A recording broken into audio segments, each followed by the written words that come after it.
No solamente tenemos a los 4 anteriores, sino que tenemos a 5 más. Y no tenemos más porque no nos caben y porque no tendría mucho sentido hacer una presentación completa, sería un poco excesivo. Pero hay más intrépidos y los tenemos aquí y nuevamente los tenemos aquí para que vosotros podáis hacerles preguntas. Nos van a presentar primero sus proyectos muy rápidamente como antes y después dispondremos de un rato para que les hagáis preguntas.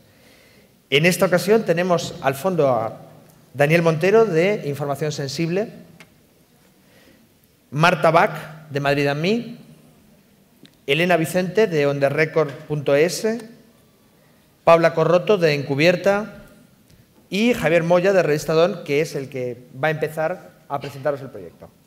Javier, todos tuyos. Buenas tardes, muchas gracias por invitarme a contar este nuevo proyecto que espero que os guste. Este año cumplo 15 años yo también como el Congreso en mi profesión.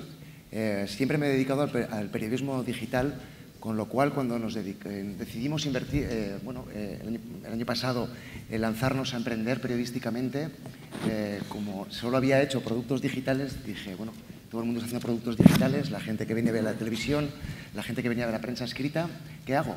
Entonces, bueno, pensando un poco y viendo qué sucedía en el exterior, que en la historia de los periodistas digitales siempre hemos mirado a no tener unos referentes de los que aprender, hemos mirado al mundo anglosajón, vimos que en España apenas había medios de comunicación pensados para ser consumidos en no solo tablets, como es el caso en el que estamos nosotros ahora mismo haciendo cosas, sino también en aparatos móviles. Aparatos móviles que la gente utiliza desde que se levanta hasta que se acuesta, aparatos móviles en los cuales nos informamos, nos comunicamos y nos entretenemos. Y entonces, bueno, no teníamos ni puñetera idea de hacer productos digitales para dispositivos móviles y nos enfrentamos a aprender sobre la marcha cómo hacerlo. Empezamos a trabajar 3 amigos, ahora ya amigos y socios, en mayo del año pasado. Y lanzamos, como podéis ver en la pantalla, en noviembre del año pasado, el primer número de la revista Don. La revista Don es una revista gratuita, de estilo de vida, mensual, para ser consumida en pantallas. La mejor, digamos, pantalla ahora mismo para ser consumida es las tablets. Hay 2 versiones, una para las tabletas más famosas, los iPads, pero hay versión también para Android. Y bueno, creo que es mejor, ya que tenemos tan poquito tiempo, que veamos qué es la revista Don con la primera de sus portadas.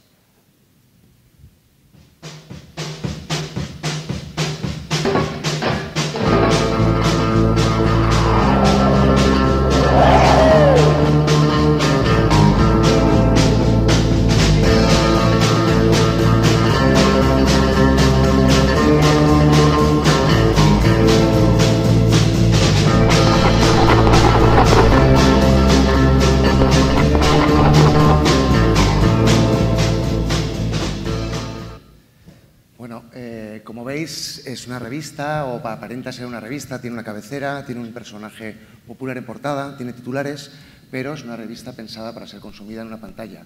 Tiene interacción, como ahora veremos, tiene una gran parte multimedia y nos decidimos a lanzarla en cierta manera inspirados por Paco León. Hace 2 años a Paco León todo el mundo le veía como un cómico, él quería hacer una película, nadie le dejaba hacer una película, veían, eres un cómico y no puedes salirte de ser un cómico. Y él, con tesón y con ideas, decidió, pues, don RQR, ¿no? Con mucha terquedad, hacer una película. No solo hizo una buena película, nos puede gustar más o menos, pero creo que es una buena película, sino que además nos enseñó a que si además de tener un producto como Carmina o Revienta, quieres que la gente la vea, como es en el caso de casi todo el mundo cultural, pues contra viento y marea decidió hacer un triple salto mortal y lanzar una película por Filmin, regalándola el domingo en un DVD con El País, estrenándola en algunas poquitas salas. Y bueno, la realidad es que Paco León es una persona muy respetada, aparte de ser muy querida, y va a estrenar este mes que viene, en abril, la segunda parte de la película, ¿no? Creo que es Carmina y Adiós. Entonces, creo que es interesante ver, si vamos moviéndonos por las páginas de nuestra revista, cómo hay páginas, no sé si son páginas o pantallas, y si vamos al reportaje de la portada. Paco León, Carmina de nuevo. Si veis, es una apertura de un reportaje, pero en este caso la apertura del reportaje se mueve. En este caso coincidía con el movimiento Movember, la lanzamos en noviembre, y podemos movernos por el reportaje principal de la portada y vemos que la gran gozada de poder hacer una entradilla a una página, no solo de emprender y lanzar un medio, sino el poder hacerlo a través de las entradillas, como si fuéramos de Bilbao, a una página, ¿no? Creo que en las revistas de papel ahora mismo no te dejarían hacerlas por nada del mundo. Si seguimos observando la revista en torno al reportaje principal, nos encontramos en el caso de Paco León, que también es un cómico, está haciendo, sacándonos una sonrisa. Hay textos, hay pequeños vídeos, hay interacciones.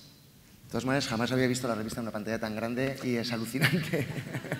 Y, bueno, creemos que es una revista de estilo de vida. Es digital, pero no es online. Es una revista que se puede consumir en un kiosco y el objetivo de la revista es hacer un periodismo pausado, un periodismo para ser consumido a lo largo de un mes y un periodismo de estilo de vida cultural, con muchos temas también de moda y un pequeño nicho que en España no existía y que decidimos aprovecharlo nosotros. En este caso, en vez de una fotografía fija, podemos hacer este tipo de fotografías o pequeños, travesuras en la página, pero no queremos desviarnos la atención y queremos que haya mucho texto, que la gente lea.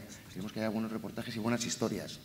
¿Cómo hicimos esto? Bueno, todo el mundo nos llamaba chalaos, ¿no? Básicamente, en su día dejamos todos nuestros trabajos, veníamos del periodismo de estilo de vida, habíamos trabajado mi último trabajo, por ejemplo, fue en Spain Media Magazines, haciendo la parte digital de Squire y Harper's Bazaar.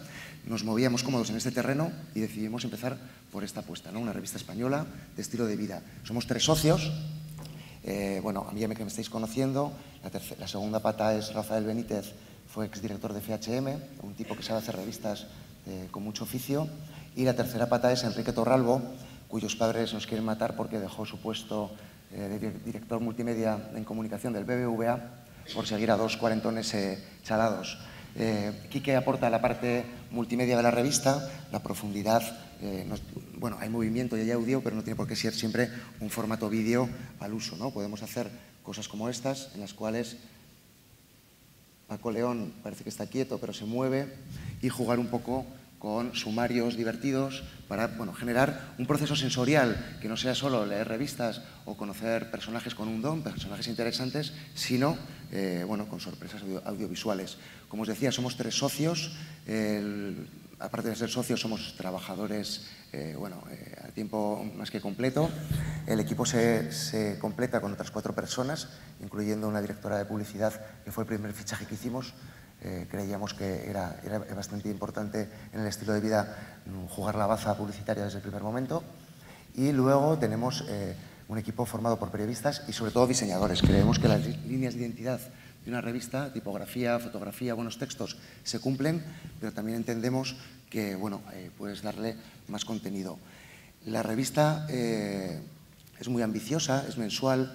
Cuidamos todo hasta el último detalle, como creo que se debe hacer en general el periodismo, pero sobre todo el periodismo cuya regularidad es mensual y tienes más tiempo para hacerla. Y dependiendo del número, tenemos entre 20 y 30 colaboradores. Es pronto para saber qué va a ser de nosotros en el futuro, porque solo llevamos 5 meses, somos unos recién nacidos, pero creo que se pueden hacer medios de comunicación pensados, no ya digitales, sino solo para dispositivos móviles. Y como me queda muy poquito tiempo, me gustaría compartir con vosotros la última portada de la revista, que acabamos de lanzar, es el número de marzo. Suele ser el número orientado a la moda, ¿no? Cuando cambia la temporada, y espero que os guste. Si funciona. Perdonad.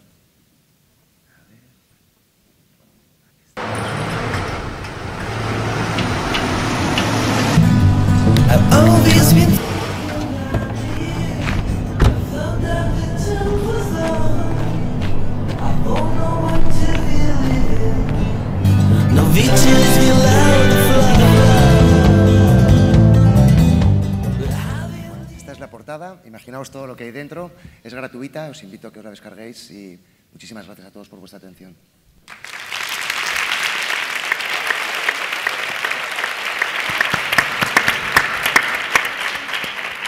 Y dentro de tiempo, además.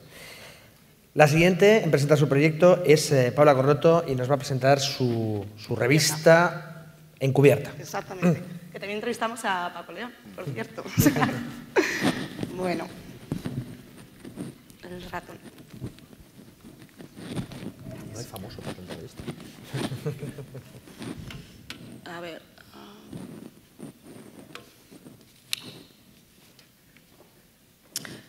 Bueno, yo os voy a contar un poco cómo surgió Encubierta.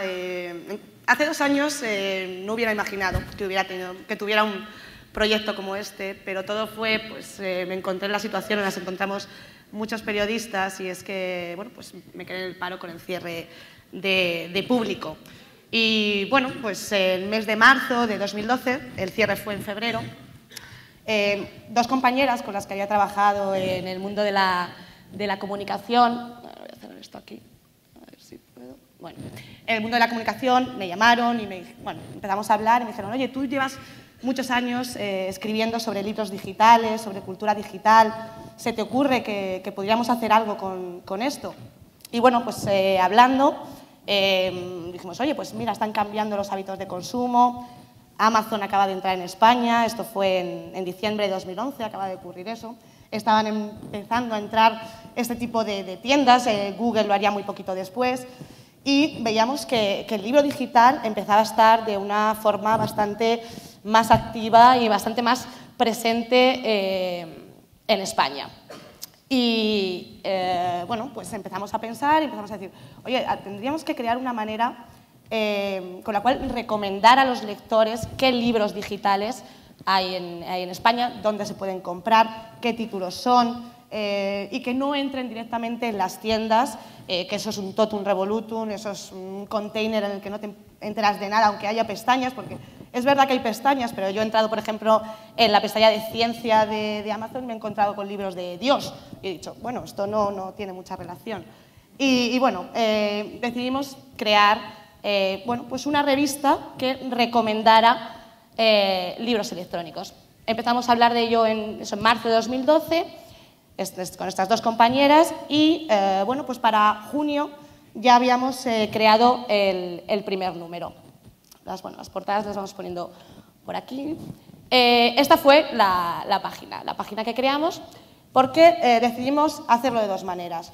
Una, que fuera una revista en formato ebook que se vendiera, porque si hablábamos de ebook queríamos que fuera en formato de ebook y que se vendiera a través de los canales online, en este caso empezamos con Amazon. Y luego también queríamos que los contenidos estuvieran en la web y los fuéramos abriendo poco a poco. Es decir, nosotros publicamos la revista en formato ebook y cada 2-3 días vamos subiendo contenidos. ¿Qué contenidos pensamos que tenía que tener esta revista? Pues para empezar, ¿cómo podemos llamar la atención del lector? Son los contenidos que tienen las revistas literarias en papel, que se ha hecho siempre, como es la entrevista, como es la reseña, pero queríamos, por ejemplo, hacer listas de recomendaciones de un determinado género.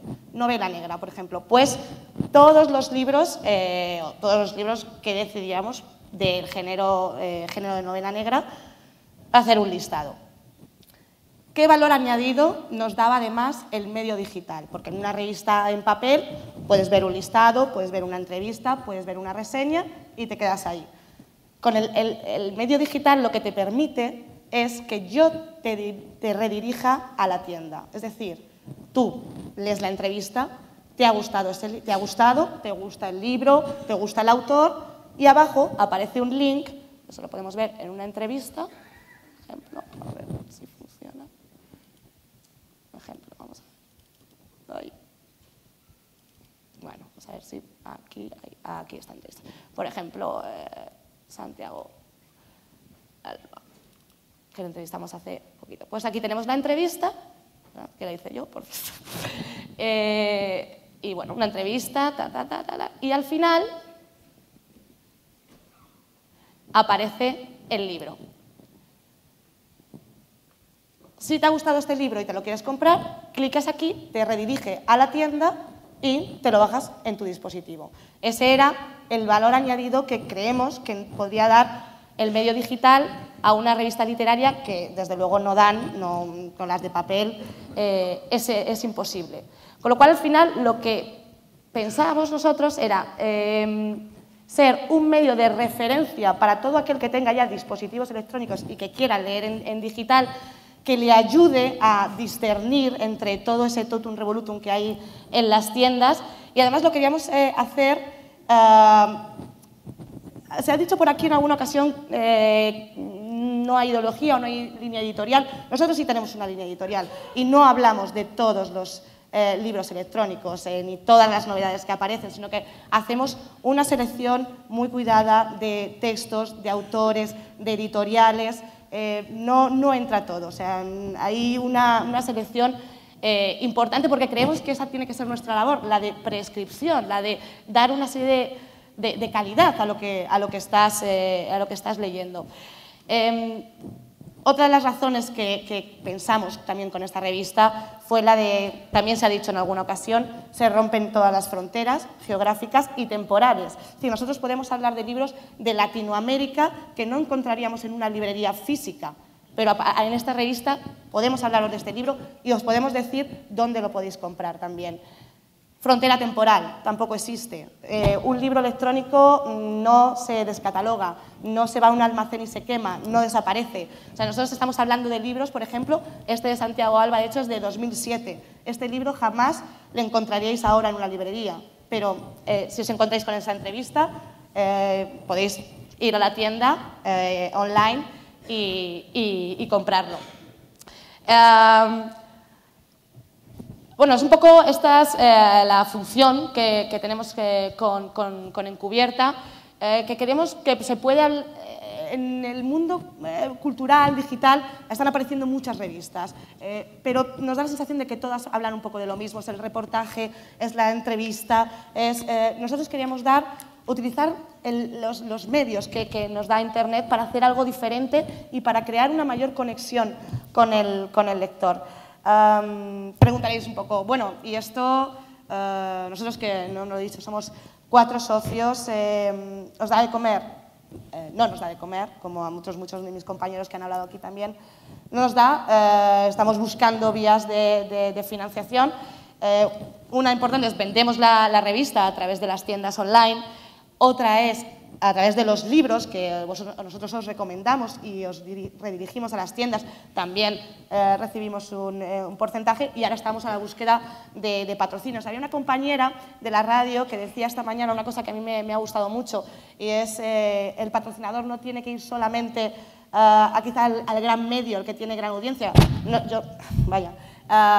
No somos el suplemento literario de un gran medio, evidentemente, pero a lo mejor le estamos dando una independencia, le estamos dando una calidad, le estamos dando una serie de cosas que el gran medio con esa gran audiencia no le está dando. Por tanto, si a lo mejor esa gran marca, esa gran editorial en este caso, quiere tener un prestigio, desde luego en Encubierta lo va a contar porque además tenemos muchos seguidores a través de las redes sociales que también implementamos continuamente y en las que creemos que tenemos que estar, que así no lo están diciendo. Y bueno, este es un poco el proyecto de Encubierta.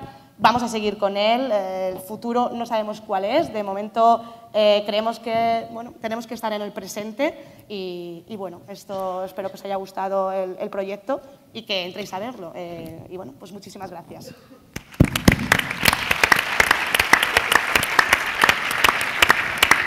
Perfectamente ajustada a tiempo.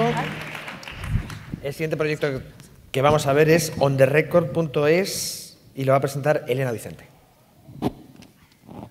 Pues sale un poco grande, ¿no? Ahora te lo pongo. Ahí ya saco. Bueno, buenas tardes. En primer lugar, queremos desde On The Record agradecer profundamente al Congreso que nos haya tenido en cuenta para presentar nuestro proyecto, porque somos un proyecto realmente muy pequeñito. Yo me quito el sombrero ante todos mis compañeros, creo que tienen proyectos geniales y desde ese punto de vista creo que el nuestro hay que concebirlo de una forma más modesta para entenderlo, ¿no? El concepto del proyecto es un magazine digital que está especializado en temas de periodismo y comunicación sobre todo, pero también de temas de emprendedores, de creatividad y algunos temas sociales bajo la etiqueta de perro guardián. ¿Cómo surge un poco todo esto, ¿no? La idea es que... No me está contando el tiempo, ¿eh? Pero yo sí. Vale, vale. Ok. Es que si no yo hablo mucho. Bueno, el caso es que es un magazine que he fundado junto a mi amiga y socia Nadia Iglesias, que está entre nosotros, claro. Y bueno, nosotras coincidimos trabajando en un periódico provincial en Alicante que se llama Información, y ella estaba en el papel y yo estaba en la web. Entonces, allí estuvimos trabajando muchos años y una parte de nuestra amistad consistía en hablar mucho sobre el estado del periodismo, nuevas fórmulas que pudieran mejorarlo, los modelos de negocio que veíamos que muchas veces no terminaban de cuajar. Y entonces, al cabo del tiempo, por motivos independientes, vimos que en este trabajo no podíamos seguir desarrollándonos y decidimos dejarlo. Entonces, al cabo de los meses, un día cenando en un chino malísimo, decidimos que queríamos escribir, porque era lo que habíamos estado haciendo desde que éramos pequeñas, era lo que más nos gustaba y que era la ilusión de nuestra vida. Así que dijimos, vamos a hacer un magazine digital y vamos a escribir. Bien, o sea, empezamos un poco por ahí. Entonces también pensamos que los temas estos de los que hablábamos nosotras eran un punto necesario de reflexión en la profesión, porque veíamos que a veces, que antes lo ha apuntado alguien, se reflexiona poco o se hace poca autocrítica en el sector.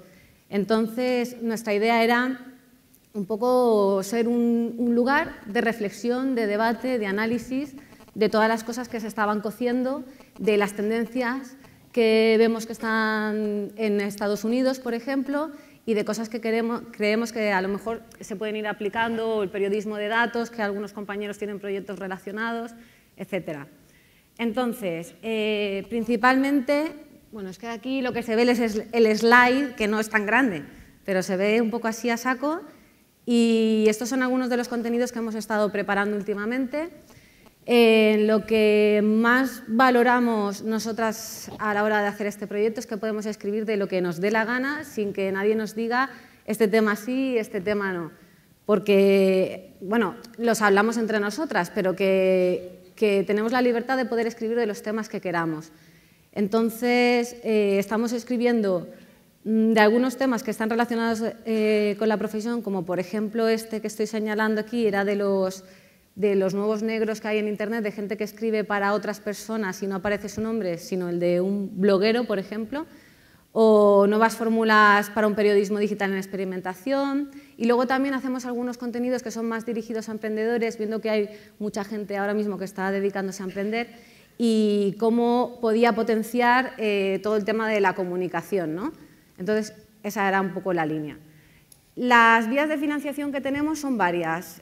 Lo que pensamos era que, como decía Idoia, pues poner todos los huevos en la cesta no era una buena idea. Entonces decidimos diversificar y ver qué pasaba con esas vías y ir decidiendo si una funciona o no funciona, pues dejarla de lado y seguir con otra. El caso es que queríamos hacer cursos y talleres en Internet, viendo algunos perfiles que a lo mejor necesitaban alguna información extra, por ejemplo, los emprendedores que decía antes, o en el tiempo que nosotras habíamos estado trabajando en redacciones, becarios que a lo mejor llegaban y les faltaba un poquito de experiencia, o sea, de tipo más práctico, o profesionales, compañeros que necesitaban reciclarse. Entonces, la idea era dar unos cursos y talleres online sobre estos temas.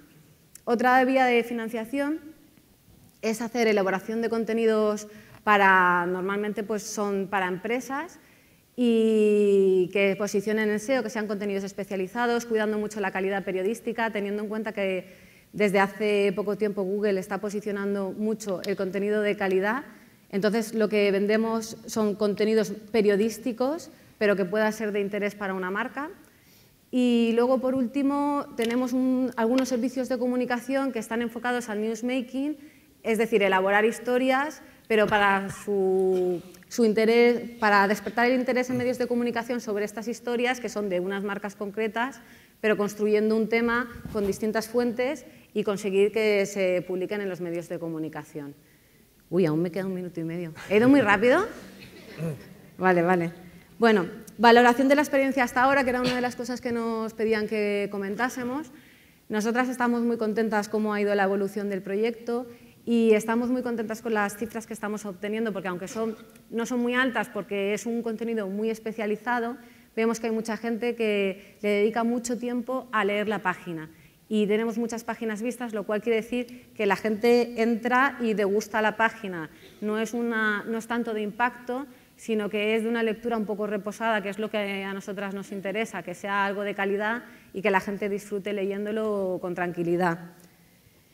Y luego un consejo súper rápido, lo ha dicho antes también un compañero, creo que hay que potenciar las cosas que pensamos que mejor sabemos hacer y ver cuál es nuestro ámbito de actuación posible, teniendo en cuenta nuestras limitaciones.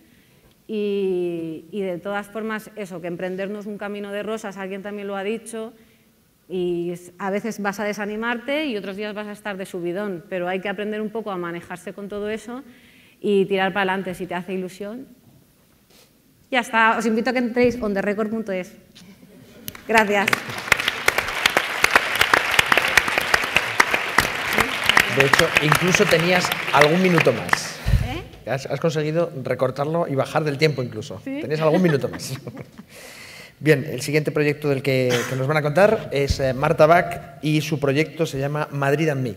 Bueno, buenas tardes a todos. Quería agradecer al Congreso por habernos invitado.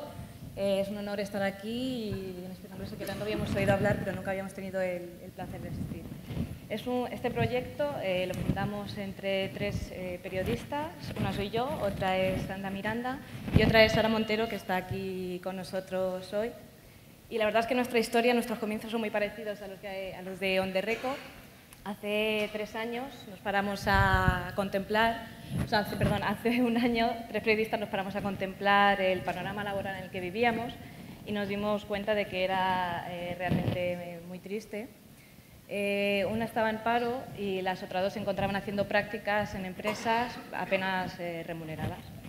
Entonces, esta nula perspectiva de futuro en el ámbito laboral no nos quitó las ganas de seguir dedicándonos a esta profesión, que es lo que realmente nos gusta.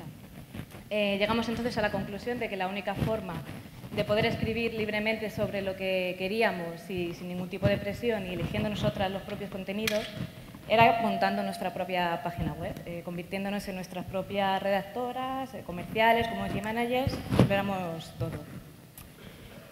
También por ese espíritu, ese impulso de crear algo nuestro que también teníamos. Elegimos entonces crear una página web de ocio sobre Madrid por varias sencillas razones. La primera es porque es una ciudad en la que las 3 vivíamos y conocemos bien. Perdón, no se escucha bien. Perdón. Elegimos crear una página web de ocio sobre Madrid porque vivíamos allí, era una ciudad que conocíamos perfectamente, un tema que dominábamos. También porque creíamos que era una temática atractiva tanto para los propios madrileños que viven en la ciudad como para los visitantes. Y así empezamos a desarrollar la idea. También la idea surgió porque cada vez que queríamos quedar con nuestros amigos o hacer algún plan, pues teníamos que consultar diferentes páginas web, pues una con los conciertos, otra con los nuevos bares y restaurantes. Entonces decidimos crear Madrid and Me, una única web donde estuviese todo el ocio de la capital, contado siempre desde nuestra experiencia, con crónicas de conciertos y críticas muy elaboradas y tratando también de proporcionar siempre una información de servicio a los ciudadanos. Por eso se nos ocurrió la idea también de publicar cada jueves una agenda con los mejores planes para ese fin de semana, tratando de cubrir siempre todos los sectores de ocio de Madrid. Una vez establecida esta filosofía un poco, elegimos en una sola tarde el nombre Madrid and Me, que creíamos el más adecuado, y realizamos nuestra única inversión en la web hasta el momento, que fue comprar el dominio por 15 euros. Esa fue nuestra primera y única inversión. Después elegimos WordPress, esta plantilla que podéis ver aquí muy, muy grande también. Y pues, nos gustó esta plantilla por su diseño dinámico, muy fresco, pues como veis es un poco parecida a la que utiliza Pinterest, con las imágenes como grandes protagonistas. Y ahora, ¿cómo vuelvo a la presentación? ¿No puedo? pues no la dejo así. Esto... vale, gracias. Fijamos también una estrategia de comunicación basada un poco, sobre todo, en el sentido común y en experiencias laborales previas que habíamos tenido siempre en medios digitales. Tuvimos siempre desde el primer momento muy presente que teníamos que estar en las redes sociales, que teníamos que estar en Facebook y en Twitter, y en realidad es a través de esas redes sociales es por donde nos entran la mayoría de las visitas.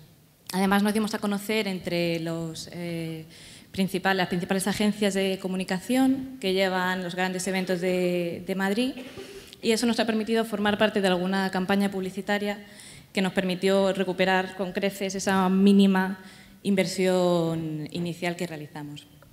Todo esto sucedió en junio del año pasado. Fijamos entonces el plazo de 1 año para ver si realmente nuestra idea era buena, si la web funcionaba, si crecía, si no. Y a partir de ese año estudiaríamos los siguientes pasos a seguir. Por ejemplo, desarrollar un diseño propio, o sea, dejar de utilizar WordPress, implementar un plan de marketing y desarrollar una aplicación para el móvil, y en esto último ya estamos trabajando y esperamos tenerla lista en breve. Ahora mismo, además de las 3 fundadoras de este proyecto, contamos con colaboradores puntuales que se han interesado por nuestra página, y además del desarrollador de la aplicación móvil que ya está trabajando en ello. Como decía, no ha sido tampoco un camino de rosas, es muy complicado sacar un proyecto adelante con estos medios que tenemos. La exigencia es completa, fines de semana, festivos, todos los días de toda la semana nos dedicamos a ello. Además, teníamos que compatibilizarlo con otras tareas remuneradas, prácticas y trabajos temporales, porque aunque hemos recuperado esa mínima inversión, todavía no podemos vivir de nuestra página, aunque nos gustaría. Y también nos dimos cuenta que en Madrid hay una gran cantidad de ofertas de ocio y nosotras solo éramos 3. Entonces tuvimos que seleccionar un poco por predilección personal esas 3 secciones que habéis visto de moda, música y salir. Siempre teniendo en mente la posible ampliación a otros sectores como teatro, cine, etcétera. También comentaba Idoia antes que nosotras somos periodistas, no hemos estudiado marketing ni relaciones públicas, entonces esa parte es la que más nos cuesta también para desarrollar la página. Pero la verdad es que hasta el momento la experiencia ha sido muy enriquecedora, ha sido muy buena, porque saber que todo ese tiempo y ese esfuerzo que has estado invirtiendo repercute únicamente en ti, y ver crecer tu proyecto día a día en visitas, en visitantes, en seguidores en Twitter, en Facebook, proporciona una gran satisfacción personal. Por último, ya me gustaría daros un consejo también, y es que emprendáis, que pongáis en marcha esas ideas que os rondan por la cabeza, ya sean grandes o pequeñas, porque nunca se sabe dónde puede llevaros esta emocionante aventura. Y me sobra tiempo también, ¿verdad? Tengo mucho más que decir. Muchas gracias.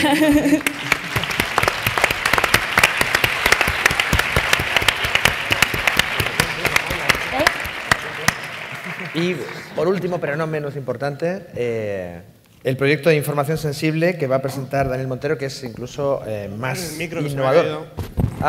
Hay un pero no pasa nada. Hay un problema técnico con el micro. ¿Vale? Bien. Bueno, buenas tardes. Lo primero, a mí me ha tocado cerrar, así que daros las gracias por haberos esperado hasta que hablara yo. Voy a citar a 2 personas que cuando se ha inaugurado el curso han salido sus nombres y que creo que hay que recordarlos, sobre todo en foros como este, que son Javier Espinosa y Ricardo García Vilanova, básicamente porque, aunque no podamos informar de lo que está pasando porque nos recomiendan que es peyorativo para su situación, en este foro creo que hay que recordarles. Además, proyectos como Información Sensible nacieron por personas como ellos, porque ellos tienen una vocación y un compromiso con la verdad que es impagable. Y esa vocación que hace que mucha gente esté en zonas de conflicto, condenando su propia vida personal en pro de la información, ha hecho que algunos editores o alguna gente en este sector considere que entonces esa gente no merece recibir un precio justo por su trabajo. Ese fue el planteamiento después de tiempo de quemazón, de haber sufrido algunas presiones por algunas cuestiones de reportajes de periodismo de investigación. Yo tengo la suerte de trabajar en lo que algunos llaman medios convencionales. Yo trabajo desde hace años en la redacción de Interview. Y un día estábamos en la redacción y salió una noticia de que se habían recaudado 19.000 euros por un método de crowdfunding para la campaña contra Rato, para ponerle una querella en la Audiencia Nacional. Y entonces yo recuerdo que estaba Manu Marlasca a mi lado y yo le dije, oye, ¿por qué no hacemos algo así? ¿Por qué no creamos una plataforma donde los periodistas puedan acceder directamente a los lectores? Porque hay un montón de gente, y lo estamos viendo constantemente, el goteo de cabezas que están cayendo en los grandes medios de comunicación, porque se nos está diciendo que es muchísimo más barato traer a una persona que va a cobrar 600, 800 euros, la política del copia-pega, y que ya no es rentable. Y hemos escuchado aquí intervenciones que dicen que no es así, incluso que da muchísimo valor añadido ese periodismo de investigación o tener a una gente 15 días o un mes investigando una historia que merece ser investigada y que si no, no tiene otra forma. Entonces, le dimos una vuelta y creamos un preproyecto, por decirlo así, que se plasmó en este vídeo que me gustaría que vierais. ¿Cansado de recibir las noticias siempre a medias? ¿Cansado de bandos, de peleas, de censuras encubiertas y realidades paralelas? ¿Cansado de sentir que en los medios siempre hay algo escondido que nadie te cuenta? Démosle la vuelta al sistema, cambiemos las reglas. Llega Información Sensible. ¿Qué es Información Sensible? Información Sensible es un nuevo modelo de medio, una fusión entre un periódico online y una plataforma de crowdfunding. Un portal donde los periodistas proponen directamente sus reportajes y donde serán los lectores quienes decidan los contenidos de sus páginas. ¿Y cómo funciona? Información Sensible tiene dos caras. Por un lado, su portada es como la de cualquier otro medio de comunicación online. Allí aparecen las noticias ya elaboradas. Sin embargo, si pinchamos en la pestaña de la derecha, entramos en el auténtico motor de Información Sensible, una plataforma de crowdfunding donde cualquier profesional de la información puede proponer reportajes, libros, documentales o trabajos informativos de cualquier tipo a los lectores. Entonces, ¿es el usuario quien financia? Como norma general, todos los contenidos de Información Sensible serán completamente abiertos. Una vez financiados, los reportajes serán publicados en el portal bajo licencia Creative Commons y cualquiera, sea mecenas o no, podrá copiarlos, utilizarlos o distribuirlos a su antojo sin restricciones. Información Sensible contará también con una redacción estable. Por ese motivo, si un proyecto informativo no sale adelante, los mecenas podrán elegir entre recobrar su dinero, colaborar en otro proyecto o destinarlo al mantenimiento de la plataforma. ¿Qué conseguimos con todo esto? El primer resultado es un trabajo informativo libre y sin presiones para el periodista. El método de financiación directa elimina de la ecuación a los anunciantes. Tampoco hay grupos de poder o intereses ocultos que intervengan bajo cuerda. Además, el objetivo de Información Sensible es servir de ventana para miles de profesionales de importante valía que no encuentran cabida en los medios tradicionales. Solo con tu apoyo podremos hacer cosas nuevas. Solo con tu apoyo cambiaremos las reglas. Información Sensible. ¿Aceptas el reto? Bueno, este fue el proyecto que preparamos y la verdad que luego se convirtió en un reto muchísimo mayor de lo que esperábamos, básicamente, porque levantar lo que fue la plataforma de crowdfunding que nos dieron los programadores un tiempo estimado de 2 meses se convirtió en 8 meses de trabajo. La pelea con los bancos para explicarles que necesitábamos un sistema de pago diferido, en el que tenía que haber una devolución de dinero sin que hubiera unos intereses para que no generara unos gastos si un proyecto no salía adelante y demás, fue como pegarse contra un muro, básicamente, porque los comerciales de la entidad bancaria que nos ponía la pasarela de pago ni siquiera entendían las funcionalidades que necesitábamos. Al final salió adelante. Para nosotros los plazos se fueron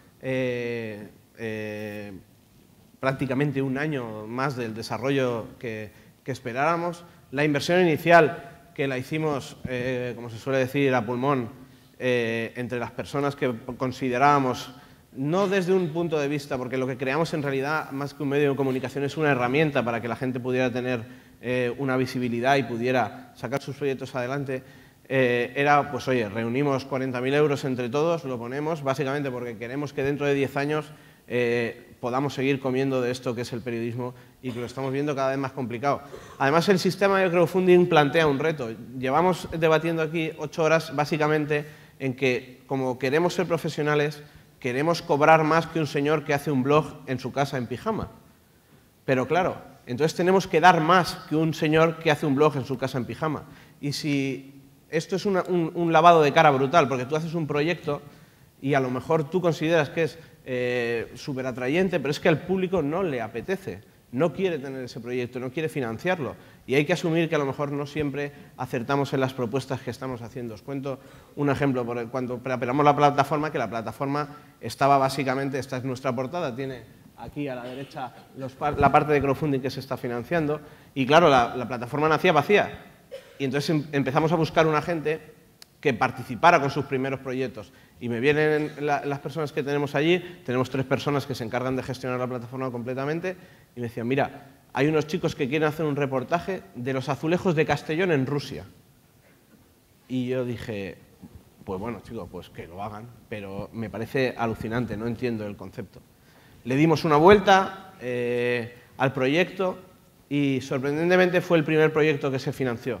Consiguieron 500 euros, hicieron su reportaje, se fueron a Castellón, explicaron por qué la crisis del ladrillo, la burbuja, había dejado una comarca prácticamente bajo cero, en una situación absolutamente precaria, con miles de puestos de trabajo despedidos, y cómo esa producción se había marchado a Rusia y cómo se estaba trasladando la producción desde nuestros mercados a mercados más beneficiosos para esas empresas que habían recibido grandes subvenciones públicas. Y claro, al final, de todo lo que proyectamos, eso fue de lejos lo que mejor funcionó. Y eso te da una cura de humildad de decir, bueno, es que a lo mejor seguramente no he sabido leer lo que la gente estaba queriendo decir, o estaba esperando las noticias que estaba esperando de nosotros. Además, me queda muy poquito tiempo. Sí me gustaría decir que la plataforma a día de hoy nos está costando que la gente la conozca. Creo que nos hemos encontrado con un inmovilismo, además, haciendo una crítica un poco seguramente es un problema de marketing nuestro, pero también de que la gente cada vez está más cómoda, nos quejamos muchísimo de la situación que hay, pero también nos cuesta dar un paso adelante y exponernos. Y claro, un sistema como el crowdfunding es una exposición muy fuerte, porque tú estás poniendo tu cara para levantar un proyecto, para hacerlo. Además está generando una burbuja por parte del crowdfunding, en el que parece ser que va a ser la panacea para muchos modelos de negocio y demás. Yo no lo creo. Yo creo que es una alternativa puntual a determinadas cosas para levantar proyectos. Estoy absolutamente en contra, como era de esperar, de esa medida que ha tomado el Gobierno de limitar determinados proyectos de inversión, aunque a nuestra web, por ejemplo, no le afecte porque no tenemos una rentabilidad financiera de esas inversiones. Y estos son los proyectos. Nosotros tenemos una doble cara, los proyectos informativos que hacemos. Cuando hacemos un buen reportaje que funciona, como el de la relación del hijo de Aznar con los lobbies de los desahucios, pues nos vamos a 40 o 45.000 visitas. Y cuando tenemos material que funciona menos, pues estamos en torno a 1.000 visitas diarias. ¿Qué sucede con eso? Pues te vuelve a decir el mercado de la información que hay temas que funcionan y hay temas que no. Entonces, seguramente estamos en crisis, es cierto, pero si pudiéramos dar todos los días temas de calidad, temas como el del hijo de Aznar y el lobby de los desahucios, estaríamos todos los días en 45.000 visitas. Entonces, nosotros intentamos que hagamos ese examen de conciencia y que la gente utilice la plataforma como escenario cada vez más para poder sacar sus proyectos al mundo, que estos son, por ejemplo, varios de los proyectos que hemos sacado ya adelante en estos meses. Gracias.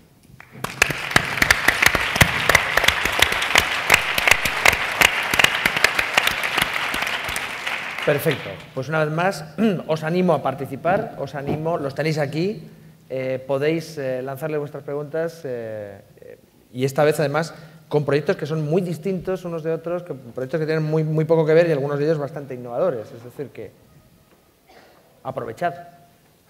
Por aquí tenemos una, aquí hay dos, una aquí, otra ahí. Creo que te has adelantado marginalmente, por aquí debajo, por una décima de segundo, se ha adelantado y luego vas. Bueno, daros la enhorabuena a todos, me ha encantado y me he emocionado mucho porque sois muy valientes, como decía aquí mi compañera Marta. Quería preguntaros cuánto tiempo lleváis, intuyo que menos de un año, ¿Y cuándo pensáis, o sea, si es rentable ahora o no, si no, y cuándo tenéis pensado que esto sea sostenible, ¿no? Creo, de todos modos, que son iniciativas muy interesantes y que hacían falta. Muchas gracias a todos. Y la pregunta que nos hacemos todos, ¿cuándo vais a salir a bolsa y os vais a hacer multimillonarios? Porque... Bueno, la salida a bolsa creo que es uno de los grandes problemas que ha padecido los grupos editoriales, ¿no? El tener accionistas que te exigen Estamos aquí beneficio, para forrarnos, beneficio. No, evidentemente no. Yo creo que un periodista que se quiera forrar debería irse a un gabinete de comunicación de una gran empresa o hacer otro tipo de periodismo que, bueno, o de comunicación en este caso. En nuestro caso, cuando la revista es rentable, los últimos números ya han sido rentables si consideramos que cada número de por sí has gastado menos de lo que has ingresado. Creo que si lo ves con perspectiva y dices, bueno, si desde mayo del año pasado que dejé todo hasta noviembre no gané ni un solo duro para hacer esta revista, creo que estoy todavía perdiendo mucho dinero. Pero creo que la vida no hay que verla así, ¿no? Creo que hay que hacer proyectos periodísticos, emprender serios para que sean rentables y sobre todo para poder pagar a los periodistas, diseñadores, ilustradores, a todo el personal que trabaja en una revista para hacer un trabajo de calidad. Si no, creo que estamos equivocados. Pero en nuestro caso concreto somos ya... Cada número es rentable por sí mismo. Como dato, y esto es un dato, no es opinión, en el mundo offline, en el mundo tradicional, se consideraba todo un éxito que un medio de comunicación alcanzase la línea de rentabilidad a los 3 años del lanzamiento. Es decir, que ya estéis, digamos, en flujos de caja positivos es un gran avance. No, claro, los flujos de caja todavía son negativos, es evidente. O sea, el medio en el cómputo general da pérdidas, pero llegar en el número 5 y, digamos, ingresar más dinero del que has gastado, también yo creo que para que un proyecto periodístico sea rentable ahora mismo tienes que ser muy austero, donde hay que ser muy austero, ¿no? Creo que en salarios, lógicamente todo el mundo queremos o tenemos salarios altos, y ahora mismo, tal y como las circunstancias de los medios, creo que no da para tener unas redacciones grandes y muy, muy bien pagadas, pero si eres austero donde hay que ser austero, creo que no es tan difícil, no sea ser rentable, sino por lo menos que sea más equitativo el reparto de los ingresos, ¿no? ¿Y los demás? Bueno, tú hablabas de forrarnos no, pero comer un poco sí. Claro, conseguir eso al menos. menos. Que es forrarse, ¿no? Claro. Bueno, nosotros, te contesto a tu pregunta, nosotros llevamos 2 años, desde junio, va a hacer 2 años ahora, en junio de 2012. No somos rentables. En el sentido de que no ingresamos económicamente lo suficiente, pero somos rentables en el sentido de que sí hemos conseguido lo que queríamos en este momento, es decir, un posicionamiento en nuestro caso en el entorno cultural, en el entorno editorial, y ahí las editoriales, escritores, etcétera, o todo aquel que le interesa el mundo del libro digital, conoce la revista o la está conociendo, se interesa por ella. ¿Qué problema tenemos? También estamos en una crisis de consumo general. No se compra, el libro digital tampoco funciona, con lo cual nos hemos encontrado, aparte de la barrera de los medios en lo digital, con la de los libros digitales y con la del consumo. Con lo cual, bueno, sabemos que existe esa barrera, sabemos que existe ese obstáculo, pero no nos lo planteamos como, bueno, tenemos que conseguir ya dinero mañana, sino queremos estar aquí, queremos seguir aquí y esto va a empezar a funcionar o esperamos que empiece a funcionar y si no, a lo mejor dentro de 5 años nos hemos cansado, a lo mejor estamos haciendo otra cosa, no lo sé, pero desde luego ese no es ahora mismo el planteamiento, ahora mismo es está funcionando, ha funcionado lo que queríamos que funcionara y para nosotros esa es la rentabilidad que le hemos sacado a nuestra inversión, que es la fuerza de trabajo que hemos puesto en ella. O sea que, bueno, más otro valor que tampoco hay que olvidar, que es que en un mercado tan absolutamente fragmentado, estar ahí antes que los demás, cuando se reactive la economía, va a ser un valor en sí mismo. ¿Quieres comentarnos algo? A la hora de plantear este tipo de cosas, te planteas problemas incluso como, ¿y qué hacemos? ¿Creamos una SL, una fundación, por ejemplo? Porque si tú quieres acceder a ayudas públicas, ahora hemos creado una hipocresía en la que todo el mundo tiene que tener que ser una fundación. Aunque luego esté dentro de profesionales, las ONGs no tienen ánimo de lucro, pero mucha gente que hay dentro sí, todo el mundo quiere pagar su hipoteca. Entonces dices, pues vamos a ver, entonces si serán una SL. Ahora parece que está mejor visto que la administración entregue entonces de forma sistemática a fundaciones esas ayudas. Entonces te tienes que ver que tú quieres hacer un modelo de negocio, que lo tienes que enmascarar o no en función de una fundación. Nosotros decidimos, por ejemplo, ser una SL, pero básicamente porque no queríamos, por decir así, entrar en ese juego. Pero es verdad que luego vas a presentar determinados proyectos y en las bases te dice que tienes que ser una fundación. Pero es que hay muchos trabajos que tienen un fin social y que no son fundaciones. Los bomberos también tienen un fin social, los médicos no sé qué. ¿Por qué yo para ser periodista, para hacer periodismo de investigación y para acceder a una subvención que me daría, por ejemplo, las posibilidades de investigar un año un tema, tengo que hacerme una fundación? Si yo soy un profesional, lo que pasa es que quiero la independencia que me da determinado dinero público. Las rigideces con respecto a los nuevos modelos de negocio no están solo en las cabezas de la gente, sino que también están en las estructuras, digamos, sociales. Marta, Elena, ¿tenéis algún comentario? Estoy de acuerdo con Daniel. Nosotros cuando planteamos Madrid a mí, planteamos crear una fundación, una SL, pero las condiciones económicas que nos exigían en ese momento no nos las podíamos permitir, entonces lo descartamos desde un primer momento. Bueno, nosotros hemos recuperado la inversión inicial porque nuestra inversión inicial era mínima y recuperar 15 euros no cuesta un gran trabajo. Y gracias a esa pequeña inversión formamos parte de una campaña publicitaria y vamos manteniendo el proyecto, pero no podemos vivir de él. Es decir, rentable en que no hemos perdido dinero, pero no podemos vivir ahora mismo de ese proyecto. Y bueno, nos gustaría, sí, pero una fecha no sabemos cuándo podría ser.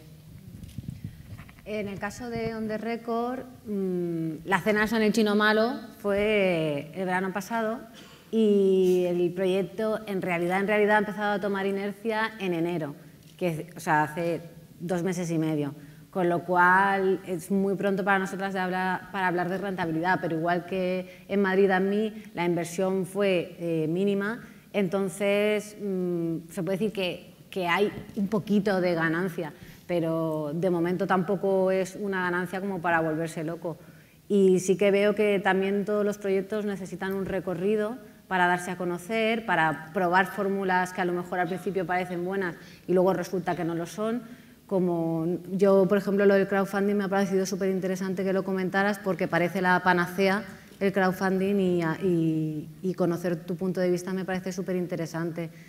Y entonces que hay muchas veces que hay cosas que no son lo que parecen, o a lo mejor hay proyectos, empresas que tú las ves por fuera y piensas están ganando un pastizal y no es así. Entonces creo que a veces nos dejamos deslumbrar un poco por algunas cosas y nos hacen levantar los pies de la tierra cuando en realidad todos los proyectos requieren de un recorrido mínimo. O sea que desdichadamente, de momento, no nos van a sacar de pobres, de momento, pero yo creo que es muy interesante este factor de marcar territorio, me parece que es muy importante. Yo creo que es entender la profesión como que aquí en el periodismo nadie pega un pelotazo y se pone a dormir, nadie hace el Angry Birds. O sea, nadie en la historia del periodismo ha hecho un reportaje que ha dicho y de aquí, de esta lo peto y me voy a mi casa. O sea, ¿no? Al día siguiente tienes la revista vacía otra vez, entonces el que no quiera saber que su día a día en el periodismo es el horror vacui, la página vacía y que tienes que estar el lunes otra vez pensando cuál es el tema que vas a poner, claro, la cuestión es mezclamos periodismo y modelo de negocio. El que encuentre el modelo de negocio para rentabilizar eso posiblemente sí se forre. Pero yo personalmente me considero periodista y sé que tengo la dulce condena de que todos los días necesitaré llenar una página. Me encanta el término de la dulce condena, te lo voy a robar. Bueno. Teníamos una petición por aquí en medio, no sé si se ha arrepentido alguien. No, estaba por ahí. Aquí arriba, sí, un poco más arriba. Hola. Yo os escucho y veo proyectos con mucha calidad y veo muy buenas ideas, pero me da un poco de susto que parece que casi todos tenemos una fe en que si hacemos bien las cosas nos va a ir bien y pocos pensáis o pensamos primero en la financiación, salvo Daniel, creo que empieza con el crowdfunding. Entonces mi pregunta es si tenemos los periodistas algún problema con los profesionales del marketing. Si hay alguna dificultad porque nos van a meter contenidos que no queremos o cuál es la fórmula, no digo para forrarse, sino para poder comer y merendar y cenar. Totalmente. No tenemos ningún problema con ellos, solo queremos matarlos. Pero yo tengo nada personal. Yo tengo la suerte, a veces y a veces no tan suerte, de vivir con una persona que es especialista en finanzas.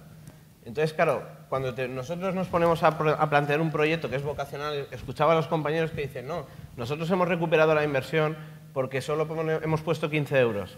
Pero claro, si vas al terreno económico de verdad, ¿cuánto tarificas tu hora de trabajo? El tiempo está a 30 euros la hora. Claro. Pues, chico, tú dime a mí cuánto tienes que rentabilizar a 30 euros la hora de un profesional que echa 10 horas al día en su proyecto.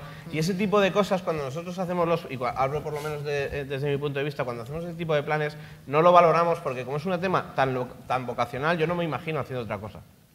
Entonces, igual que hay gente que desde los grandes medios, desde mi punto de vista, se ha aprovechado de eso, incluso yo en mi ingenuidad actuaría como los compañeros y diría, no, solo me he gastado 15 euros, pero no, en verdad nos estamos dejando muchísimo más. Y rentabilizarlo muchísimo más complicado. Sí. La inversión es mucho mayor de lo que parece. Claro. La inversión real es mucho mayor de lo que parece. El tiempo que estás haciendo, si te has tirado 8 horas trabajando en el proyecto cada día, imagínate, ¿no? Es lo que decía el compañero, ¿no? Pero por eso a mí me parece especialmente interesante que en este caso estamos hablando, la palabra tiene unas connotaciones un poco, pero estamos hablando prácticamente de cooperativas, en el sentido de que los proyectos son vuestros, es decir, son de los mismos profesionales que están trabajando. En ese sentido, si alguna vez ese proyecto alcanza la rentabilidad, tampoco se va a llevar esa rentabilidad, digamos, ninguna capa intermedia, sino que son los mismos profesionales los que son, la empresa es suya. Quiero decir, que vamos a repartir beneficios y... ¿no? Sí, a eso me refiero. Se puede ver así, pero también se puede ver desde otro punto de vista.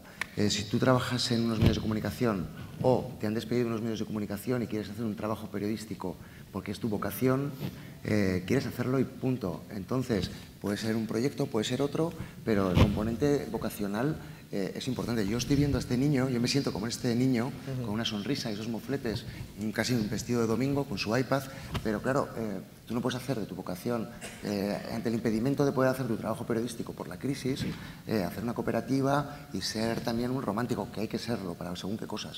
Creo que hay que hacer un proyecto serio con 8 minutos para presentar un proyecto, como entenderéis, creo que es mejor centrarse en la labor periodística más que en el emprendimiento. Detrás de estos proyectos, de muchos, hay una empresa seria. Todo lo serio que puede ser a veces una empresa en la cual, pese a tú ser el empresario, quieres escribir, quieres grabar vídeos. Entonces, no te conviertes en un empresario para subcontratar a gente que también lo haces. Quieres disfrutar del trabajo periodístico y por eso es más generar un autoempleo. Puede ser una cooperativa o no, es más generar un autoempleo, pero, yo lo creo, sí. Lo que pasa con esto muchas veces es que, por ejemplo, en nuestro caso, cuando empezamos fue por una idea en la que pensamos, oye, esto podría funcionar, no hay nada, vamos a ponernos con ello. Yo jamás en mi vida había hablado, a lo mejor a escribir un reportaje, sí, pero nunca había hablado de una conversación, porcentajes, margen de beneficio, creo que gano esto, nunca había hecho una tabla de nada. Y de repente... hablando antes con una compañera, hablábamos de la financiación y me dijo, oye, estás hablando de porcentajes y ¿no te das cuenta de que tienes un lenguaje empresarial? En mi vida. Y con lo cual, lo que pasa es que llega un momento en el que es cuando te empiezas a plantear eso, a decir, oye, tengo que sacar, esto es muy bonito, la vocación es muy bonita, podría ser una buena idea, pero a la buena idea le tengo que sacar un beneficio. Entonces es cuando ya empiezas puedes empezar con un plan de negocio, a lo mejor como él decía él desde antes, pero muchas veces es cuando te das cuenta de, oye, yo a esto le tengo que empezar a sacar algo. De todas formas, es verdad que cuando hablamos de nuevos medios y de emprender y demás, al final encuentras que los medios que están funcionando, en realidad están funcionando porque se han rodeado de negocios paralelos y la venta de la información se ha convertido prácticamente en una tarjeta de presentación para luego organizar un evento para no sé qué marca o hacer un product placement de tal. Y entonces, claro, a mí esa perspectiva me preocupa mucho, porque al final estamos lanzando el mensaje de que en vez de periodistas parece que eres comercial de Herbalife, ¿no? Porque tienes que ser personal branding, estar desarrollándote las redes sociales, haciendo no sé qué, además tienes que saber de marketing, tienes que estar... Y dices, es que eso no puede ser, porque yo lo digo de verdad, yo no sé... claro, el trabajo que nosotros hacemos es tiene un componente muy especializado, pero si con el número de horas que tienes que echarle para leerte el sumario de la operación Gürtel, por ponerte un ejemplo, además tuvieras que estar pensando en las redes sociales, en el marketing que tiene tu página, en el no sé qué, a mí personalmente es que no me daría la vida. Entonces me preocupa mucho y es cierto que hablamos mucho de contenido y el problema es que todavía no hemos conseguido ninguno monetizar ese contenido. Hemos conseguido monetizar el alrededor, ¿no? Es decir, otros negocios derivados, pero no la esencia, la información como producto. Y desde luego lo que es completamente cierto es que el emprendimiento, por muy de moda que esté y por muy de moda que se quiera poner desde determinados ámbitos, nunca ha sido fácil y nunca lo será, yo creo. Es una tarea complicada y crear empresas no es nada sencillo en absoluto. Muchísimas gracias por estar con nosotros, ha sido un verdadero placer. Me comentan desde la organización que os recuerde que mañana estaremos aquí a las 10 en punto. Vamos a arrancar a las 10 en punto para intentar no descolocarnos desde por la mañana. Muchísimas gracias por vuestra atención, por haber contado con nosotros y por habernos escuchado. Y un aplauso para estos valientes que se han tirado a la piscina. Muchas gracias.